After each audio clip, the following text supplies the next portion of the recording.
అగస్త్య మహర్షి అద్భుతం. ఒక మనిషి తన తపస్సుతో సముద్రాన్ని ఖాళీ చేయగలడని మీరు నమ్మగలరా? నిజంగా? ఆ సమయం దేవతలకి భయం వేసిన కాలం.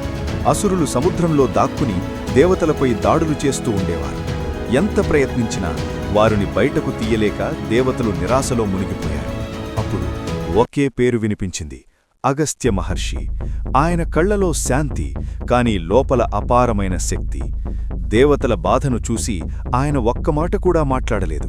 కేవలం సముద్రం వైపు నడిచాడు. ఆకాశం కూడా నిశ్శబ్దమైంది. గాలి కూడా ఆగిపోయింది. ఆయన లోతుగా శ్వాస తీసుకున్నాడు.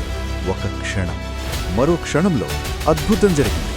ఆ విశాలమైన సముద్రం ఆయన శ్వాసలో కలిసిపోయింది. నీరు లేకుండా అసురులు బయటకు వచ్చారు. దేవతలు ఆశ్చర్యంతో నిలిచిపోయారు. అది కేవలం శక్తి కాదు, అది తపస్సు, నియంత్రణ, ఆత్మబలం.